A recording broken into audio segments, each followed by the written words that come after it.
Assalamualaikum warahmatullahi wabarakatuh. Yang saya hormati Bapak Ibu dosen serta teman-teman saya yang saya banggakan. Puji syukur kita panjatkan kehadirat Tuhan yang Maha Esa. Karena atas rahmat-Nya kita masih bisa diberikan kesehatan sehingga dapat berkumpul pada kesempatan ini.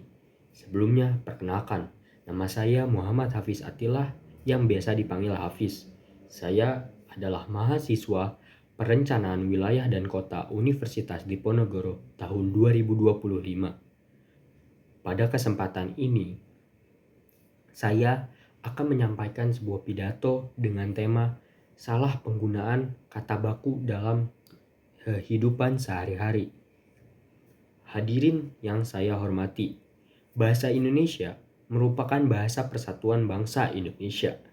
Bahasa ini juga menyatukan berbagai suku, budaya, dan daerah yang ada di Nusantara. Bahasa Indonesia itu bukan hanya alat untuk berkomunikasi saja, melainkan sebuah identitas bangsa dan cerminan kualitas berpikir masyarakatnya. Namun, kenyataan di lapangan menunjukkan bahwa penggunaan bahasa Indonesia yang baik dan benar masih saja sering diabaikan, khususnya dalam hal penggunaan kata baku. Kesalahan ini tidak hanya terjadi dalam percakapan santai, tetapi juga dalam situasi-situasi yang formal, seperti di sekolah, dalam presentasi, pidato, diskusi, bahkan dalam karya tulis ilmiah. Ironisnya, banyak dari kita yang tidak menyadari bahwa kata-kata yang sering digunakan ternyata itu tidak sesuai dengan kaidah bahasa Indonesia yang baik dan benar. Hadirin sekalian, sebelum membahas lebih jauh, mari kita pahami dulu apa itu pengertian dari kata baku. Kata baku adalah kata yang penulisannya, pengucapannya, dan penggunaannya itu telah sesuai dengan kaidah bahasa Indonesia serta tercantum dalam Kamus Besar Bahasa Indonesia atau KBBI. Kata baku ini umumnya digunakan dalam situasi resmi seperti pendidikan, surat menyurat yang resmi, pidato, dan karya ilmiah. Sebaliknya, kata tidak baku itu adalah kata yang menyimpang dari kaidah bahasa Indonesia.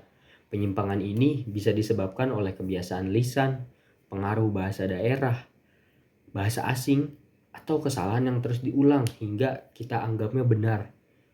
Kesalahan penggunaan kata baku itu sering kali terjadi karena kita biasanya lebih mengandalkan kebiasaan mendengar daripada mengecek kebenaran suatu kata. Sebagai contoh, mungkin kata aktivitas. Kata ini sangat sering digunakan dalam kehidupan sehari-hari.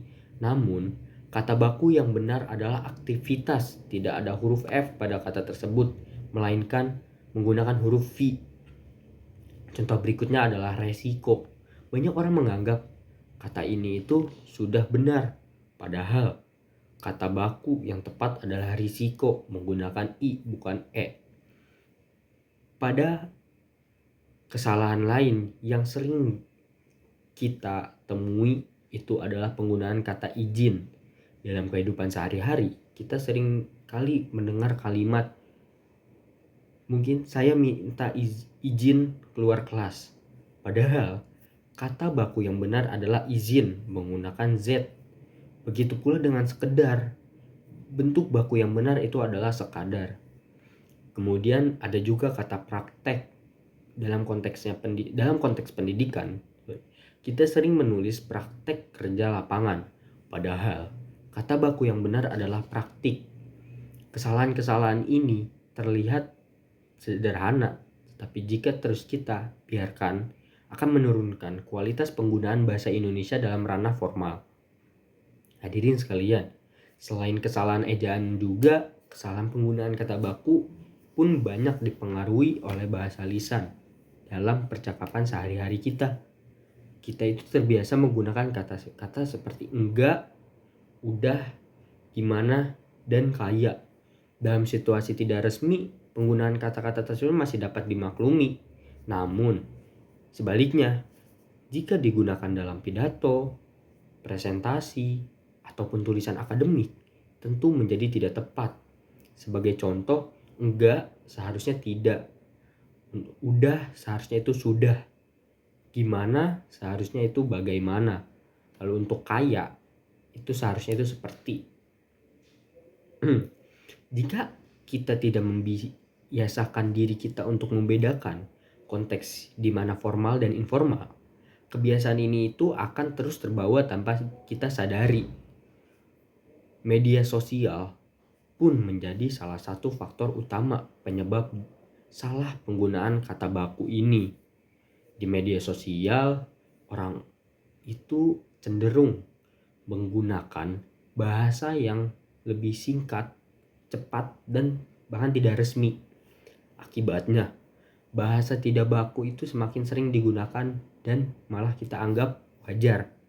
Selain dari itu, pengaruh bahasa asing, khususnya dalam bahasa Inggris, itu pun sangat kuat. Banyak orang yang mencampur bahasa Indonesia dengan bahasa asing, padahal sebenarnya sudah ada padanan kata baku dalam bahasa Indonesia. Contohnya yang sering kita gunakan dalam kehidupan sehari-hari itu ada download, harusnya unduh, update itu harusnya pembaruan ataupun memperbarui, meeting itu harusnya rapat, dan deadline itu adalah tenggat waktu. Jika kebiasaan ini terus kita lakukan, lama-kelamaan Indonesia akan kehilangan kekuatan dan kejelasannya. Dampak dari salah penggunaan kata baku pun tidak bisa dianggap sepele. Dalam dunia pendidikan, kesalahan bahasa dapat menurunkan kualitas tulisan dan memengaruhi penilaian akademik kita. Dalam dunia kerja pun, penggunaan bahasa yang tidak baku dapat menciptakan kesan yang kurang profesional dan kurang serius. Bahasa pun mencerminkan cara bagaimana kita berpikir.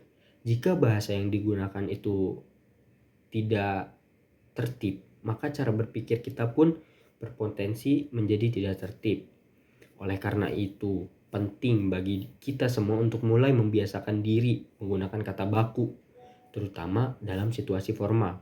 Lalu, apa aja yang bisa kita lakukan untuk memperbaiki hal ini? Pertama, membiasakan diri menggunakan KBBI, baik versi cetak maupun daring. Kedua, meningkatkan kesadaran berbahasa kita dengan selalu memeriksa kembali kata yang kita gunakan. Lalu untuk yang ketiga, tidak malu untuk belajar dan menerima koreksi dari orang lain, karena sebuah kesalahan adalah bagian dari proses kita untuk belajar. Lalu untuk yang keempat, melatih diri melalui kegiatan seperti membaca, menulis, dan berbicara dengan bahasa yang baik dan benar. Hadirin yang berbahagia, menggunakan kata baku pun bukan berarti kita harus meninggalkan bahasa sehari-hari kita. Yang terpenting adalah memahami kapan harus menggunakan bahasa baku dan kapan bahasa tidak baku. Inilah yang menunjukkan kecakapan dan kedewasaan berbahasa kita. Lalu sebagai generasi muda pun kita harus memiliki tanggung jawab yang besar untuk menjaga dan melestarikan bahasa Indonesia. Salah satunya adalah dengan menggunakan kata baku yang secara tepat dan juga konsisten. Lalu yang terakhir sebagai penutup, marilah kita mulai memperbaiki kebiasaan berbahasa kita mulai dari sekarang. Mulai dari hal-hal kecil, dari kata yang sering kita ucapkan, dan mulai dari diri kita sendiri. Karena sebuah bahasa yang baik akan melahirkan pula pemikiran yang baik pula, dan itu pun bisa menjadi sebuah contoh untuk generasi-generasi kedepannya. Mungkin itu saja dari pidato saya kali ini. Selebihnya mohon maaf. Mohon maaf pula jika saya memiliki salah kata dalam berbicara. Selebihnya mohon maaf. Wassalamualaikum warahmatullahi wabarakatuh.